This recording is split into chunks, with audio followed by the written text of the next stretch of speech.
Okay, just a quick cheeky look at sealed performance.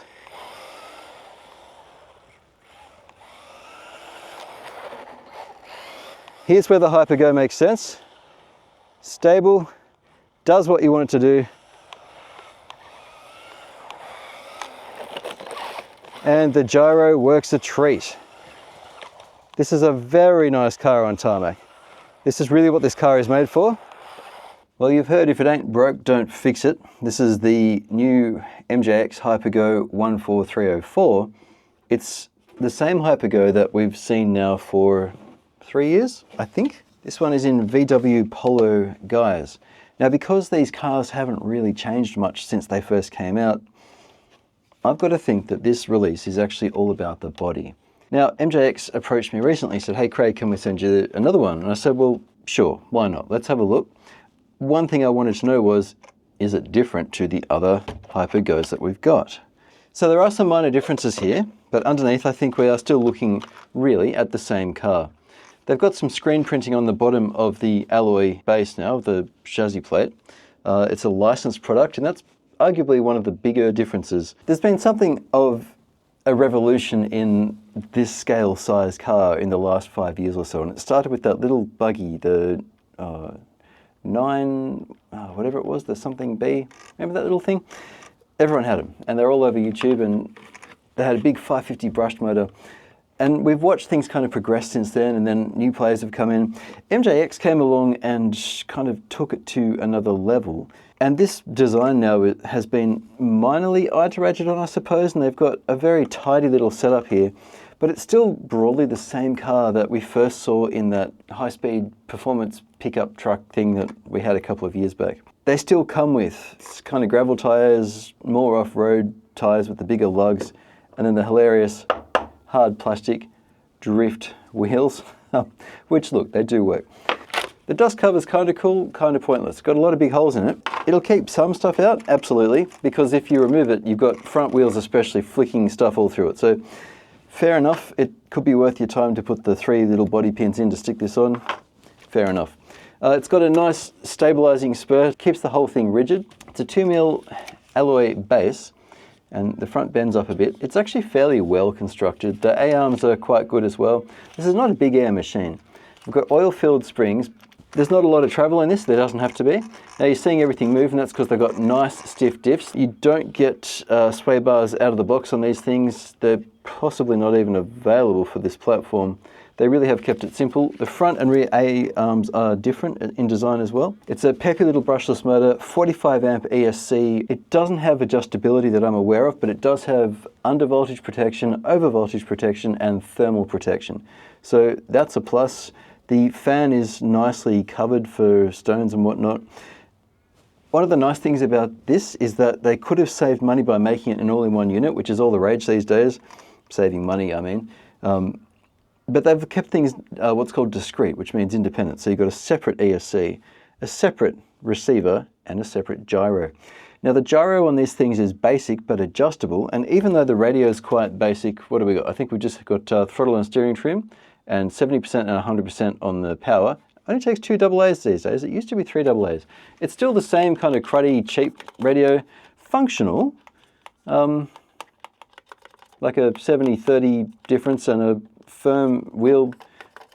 Not the nicest spring, you know, some of these radios have a beautiful, like a nice weight to it. This doesn't have that, but it's okay. And a 3rd channel, which you can control your lights with. Now that's it, but there's a set button on this gyro, and one thing I like about it is if you hold down set when you turn it on, and then you can turn your wheel left or right, you can then adjust your endpoint individually for the steering. And there's actually quite a considerable acumen on these. The inside wheel on the corner goes a lot further than the outside. And you might also notice if you get yourself one of these, the camera seems to distort this, but there's like a hideously large amount of toe out on this. If you're doing straight speed runs, you can actually adjust that by lengthening these steering links because they are adjustable. The rear is not adjustable in any way, aren't even different screw points. So look, the MJX Hypergo hasn't really changed. They've made some minor cosmetic changes. There's even a nice capacitor under here to prevent brownouts for the steering. I like the system as it is. Yeah, it's cheap, the radio, but look, the whole system is actually quite affordable. it's surprisingly high performance for what you get. And chances are, if you're watching this, you've seen people take these on parking lots and stuff. This is really a sealed road car. It's like your local neighborhood street parking lot, ideally. Like, I'm not encouraging you to do it on public roads. Really, you shouldn't. Let's have a quick look at this body real quick, and then we'll get this thing driving. And we're just going to use the stock wheels on my mossy, fairly smooth driveway. I think that'll be all right. This is a stunning body.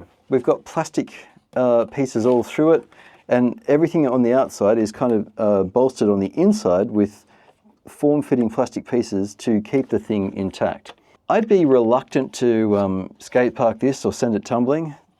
This part of it is actually well up to some pretty hard abuse. It's not a big air jumps truck though, it's just a high-speed thrills and spills kind of car. It handles things basically, but really, really satisfactorily for what it is, and the gyro is really what makes the difference. But the bodies that they've got for these cars these days, they're good enough to be shelf queens, like they really are. I like the details on this thing quite a lot. Even the wing has like this beautiful kind of ribbed smoothness to it. It's just cool. And there's a center light system that connects by one cable to your third channel. You've got 2 different lights at the front and 2, I think, at the back. Now, what I'd really like to see with this is a little jumper that comes out of here, so I don't need to try and access the main board. I've been at this for a minute and I still haven't gotten it in. I'm going to upgrade needing a jumper cable to being a must-have. I reckon one of the pins is misaligned. Okay, it took a little while. I've gotten it finally installed. I'm going to put an extension cable on that because it's a pain in the butt. Once the thing's on, if you hold down set for like 2 seconds, it'll be green or red. If it's red, it's counter-steering in the correct direction. If it's green, it's counter-steering the opposite direction. Useful if this is used in another machine, I guess. This little gyro you can actually buy separately. I've seen it on AliExpress. So it's nice to have the adjustments there just in case you want to make those changes. Now, I've just realized I need to unplug this thing and turn it off again after all that effort because I forgot to install the dust cover. Jeez. I ended up stopping the recording. This is my least favorite part of these little cars. They're fiddly to get together. I've got the battery connected, the cover on with the 3 little thingies on, the cable's plugged in. I'm going to press it back onto its little double-sided tape that came off now.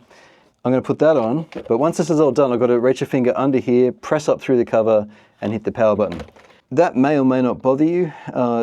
Write it off as someone who works with cars all the time in here, so I really appreciate when a car is simple to pull apart. But if it doesn't bother you, then don't let my gentle criticism of that bother you, because really, if it doesn't bother you, then who cares what I think? And look, once the thing's together and you just look again at how gorgeous this thing is, doesn't really matter, does it? Just how much of a pain it was to get on, because it's together now. I'm going to put it on a flat surface and turn it on because I want that gyro to be oriented correctly. I assume everything's good now. Yeah, looks that way.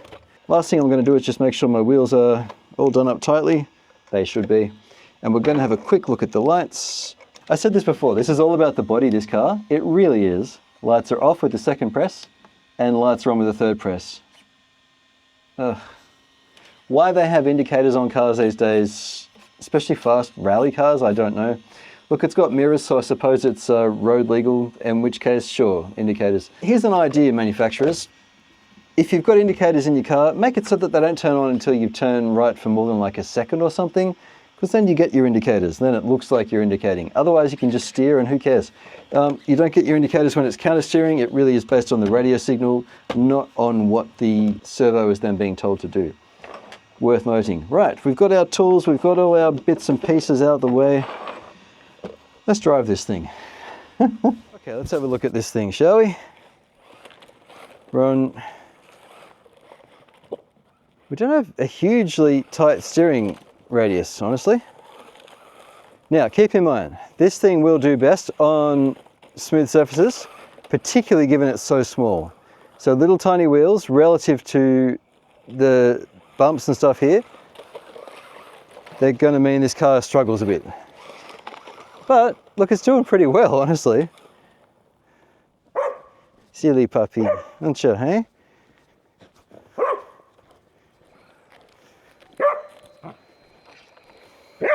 Okay, now this course is a little much for this little car. I'm going to give it a go just because I'd like to know as well. Because the place to take this is to like a, you know, a basketball court or parking lot, whatever.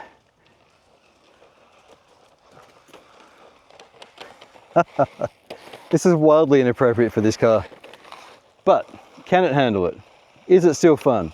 Yeah, look, it's fun, but this is not, if this is what you've got at home, don't buy this. Oof, sorry, pretty body.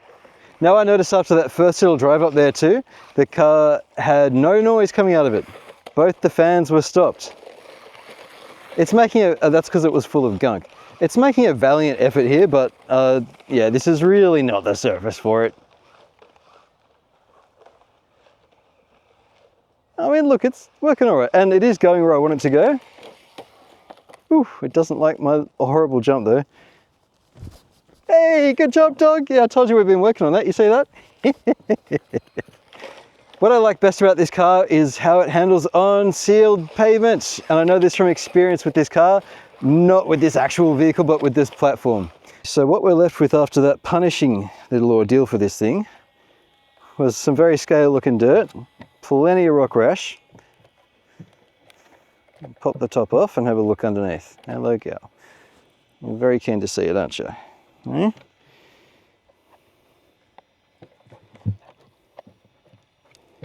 Well, both fans are spinning. Look at that. So look, this plastic cover does actually do the job. It is still filthy in there, but it could be so much worse. So if you've got a sealed area where you can safely play that isn't like mine here, I'm on a little country road, but still, it's residential.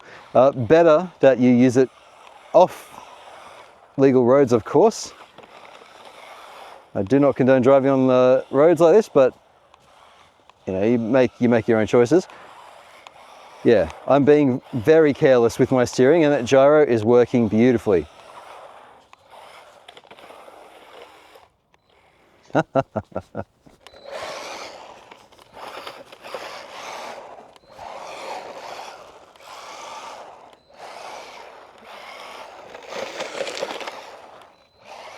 There's something very satisfying. These tires grip beautifully. I really like these stock tires. I bet they're getting warm. Oh yeah, they're warm. All right, here's the verdict. On dirt with stones like what I've got here, no, this is not the car to get. If you want a shelf queen and you're not opposed to that kind of thing with occasional driveway running, yeah, you've got the right car here. But for hard surfaces, tarmac, your local school. I mean, there are lots of places where you can run legally and safely. I wouldn't skate park it. It's not really made for that. Yeah, beautiful car. Now this has tumbled quite a bit. After I wash it off, it's actually going to look quite okay again, I think. That's the beauty of Lexan, because it's painted on the inside. Scratches on the outside don't really matter so much. Yeah, okay, we had some junk picked up, but I think that shield actually did pretty well. So yeah, look, I'm a fan of the car. I think the you can see where it really makes sense, can't you? On tarmac, which I don't really have here. This video is brought to you by my channel members, the Scratch Build guys. Thank you so much for your support. For all 3 tiers of my members, which you can learn about below, thank you. Thank you for your help.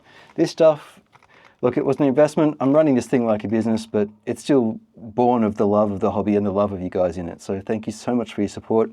But I will keep bringing these to you for free. I'll never paywall a video. Members get to see them first, the top 2 tiers. But otherwise, it will be my pleasure to keep bringing you videos like this. My thanks to MJX for sending this to me for review.